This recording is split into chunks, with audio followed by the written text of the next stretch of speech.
आकाशवाणी गोरखपुर से प्रादेशिक समाचार।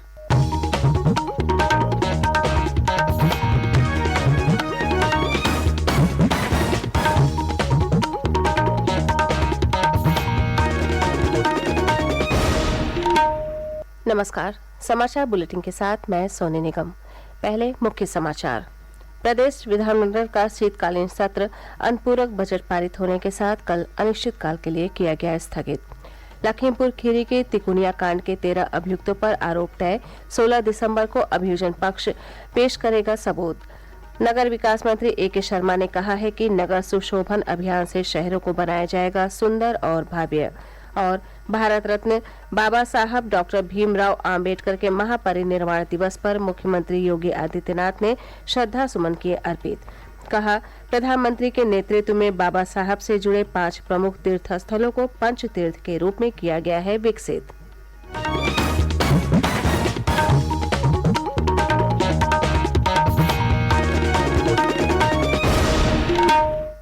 अब समाचार विस्तार से।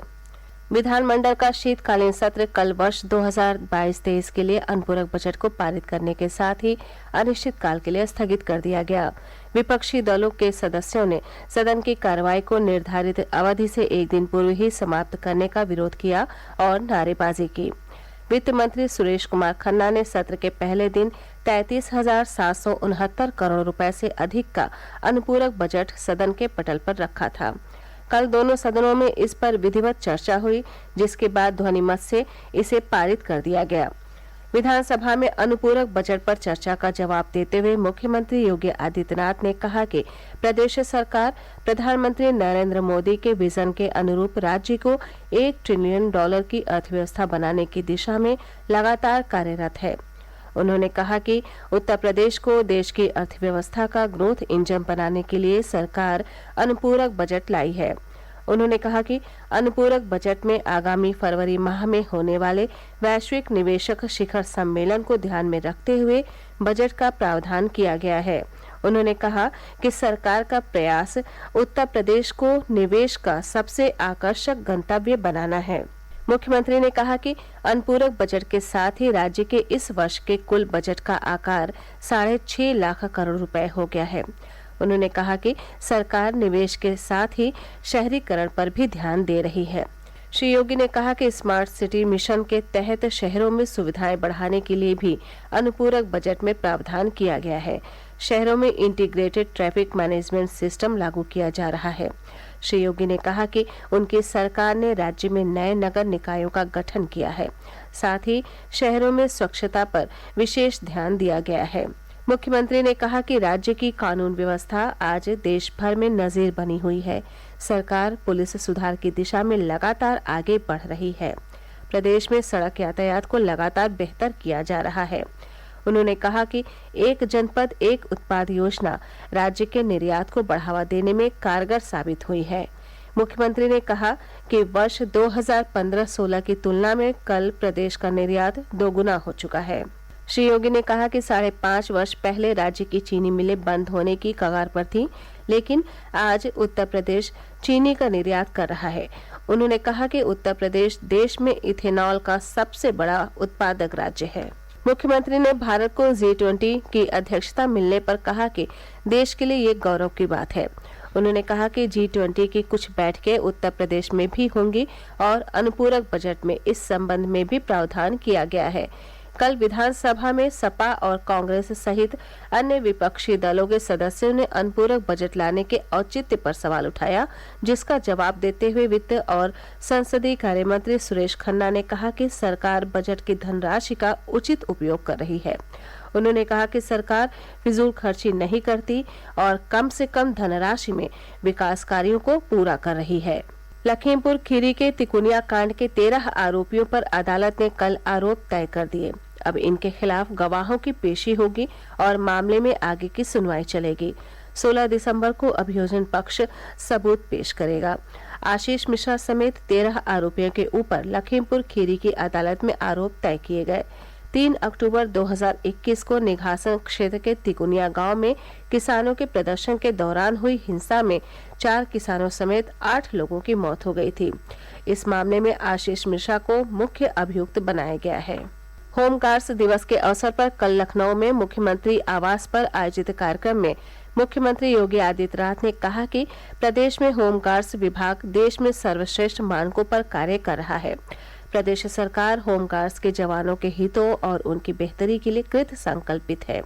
उन्होंने कहा कि होमगार्ड्स के जवान अपनी नियमित ड्यूटी के साथ साथ सामाजिक कार्यों, गंगा की स्वच्छता, अमृत सरोवरों और वृक्षारोपण से संबंधित अपनी भूमिका का निर्वहन कर रहे हैं। इस अवसर पर होमगार्ड्स एवं कारागार राज्य मंत्री धर्मवीर प्रजापति ने मुख्यमंत्री को अवगत कराया कि होमगार्ड्स के जवानों ने प्रदेश के साथ अन्य राज्यों में हुए चुनावों में अपनी भूमिका का प्रभावी निर्वहन किया है। उन्होंने कहा कि कंप्यूटरीकृत विभागों में से एक होमगार्ड विभाग का सर्वाधिक डिजिटलाइजेशन हुआ है। प्रादेशिक समाचार आप आकाशवाणी गोरखपुर से सुन रहे हैं। ये समाचार बुलेटिन हमारे YouTube channel AIR news Gorakhpur और ट्विटर हैंडल AIR News_GKP पर भी उपलब्ध है। नगर विकास मंत्री A.K. शर्मा ने निर्देश देते हुए कहा है कि नगरों की साफ सफाई और सुंदरीकरण के कार्यों में आमजन की सहभागिता लेने के लिए लोगों को जागरूक किया जाए। उन्होंने कल जारी अपने बयान में बताया कि शहरी क्षेत्रों में रहने वाले जन सामान्य को स्वच्छ और स्वस्थ नगरीय परिवेश मिले, इसके लिए 5 से 12 दिसंबर तक नगर सुशोभन अभियान चलाया जा रहा है। उन्होंने बताया कि इस अभियान के दौरान शहरों को भव्य और सुंदर बनाने के लिए विगत 75 घंटों की सफाई को स्थायी और टिकाऊ बनाया जाएगा। उन्होंने निर्देशित करते हुए कहा कि जिस किसी भी गार्बेज वर्नलेबल पॉइंट GVPS की सफाई अधूरी रह गई हो, उसे जल्द से जल्द साफ कर सुंदर बनाने का काम किया जाए और उस स्थान पर फिर से कूड़ा एकत्रित न हो, इसके लिए स्थानीय निवासियों का सहयोग लिया जाए। प्रदेश की अपराध शाखा अनुसंधान विभाग की कार्यप्रणाली को और अधिक चुस्त दुरुस्त और नवीनतम तकनीकी से लैस किया गया है, ताकि इस विभाग द्वारा की जाने वाली विवेचना और जांच संबंधी कार्यों में और अधिक गुणवत्ता का समावेश किया जा सके, जिसे अपराधियों को अधिक से अधिक सजा दिलाई जा सके।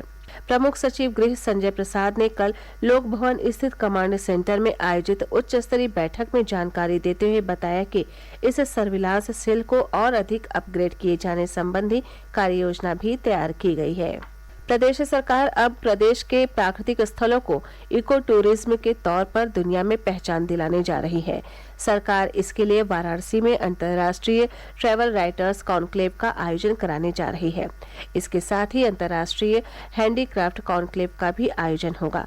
9 से 12 दिसंबर के बीच आयोजित होने वाले इस कॉन्क्लेव में SCO देशों के प्रतिनिधि भी भाग लेंगे। काशी तमिल संगमम में कल एक भव्य दीपोत्सव का आयोजन किया गया। काशी हिंदू विश्वविद्यालय के एम्फी थिएटर ग्राउंड में विश्वविद्यालय के NSS के स्वयंसेवकों तथा काशी वासियों द्वारा पूरे क्षेत्र में 5100 दीप जलाए गए। दक्षिण भारतीयों द्वारा यह उत्सव बड़े ही धूमधाम से मनाया जाता है। दक्षिण भारतीय समुदाय के लोग विश्व में कहीं भी रहते हैं, वो इस उत्सव को जरूर मनाते हैं। इस उत्सव को कार्तिकेय दीपम के नाम से जाना जाता है। भारत रत्न डॉक्टर भीमराव आम्बेडकर को उनके 67वें महापरिनिर्वाण दिवस पर कल देश भर में भावपूर्ण श्रद्धांजलि दी गई। राष्ट्रपति द्रौपदी मुर्मू, उपराष्ट्रपति जगदीप धनखड़ और प्रधानमंत्री नरेंद्र मोदी ने कल सुबह नई दिल्ली में संसद भवन परिसर में बाबा साहब को श्रद्धांजलि अर्पित की।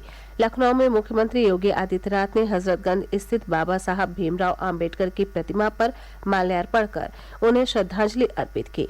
विधानसभा स्थित आम्बेडकर महासभा में आयोजित कार्यक्रम में मुख्यमंत्री ने अपने संबोधन में कहा कि भारत रत्न बाबा साहब से दुनिया का हर वंचित, दबा कुचला व्यक्ति प्रेरणा प्राप्त करता है। ऐसे महामानव को उनके महापरिनिर्वाण दिवस पर नमन करता हूँ। उन्होंने कहा कि हमें गौरव की अनुभूति होनी चाहिए। भारत में बाबा साहब जैसे महामानव का जन्म हुआ।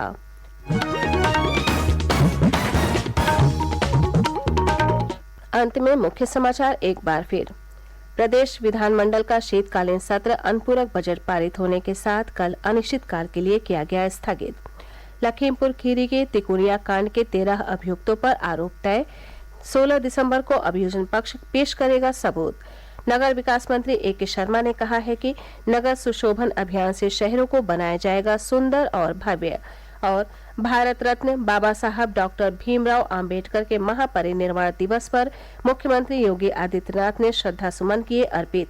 कहा, प्रधानमंत्री के नेतृत्व में बाबा साहब से जुड़े 5 प्रमुख तीर्थ स्थलों को पंच तीर्थ के रूप में किया गया है विकसित। इसी के साथ ये समाचार बुलेटिन समाप्त हुआ। नमस्कार।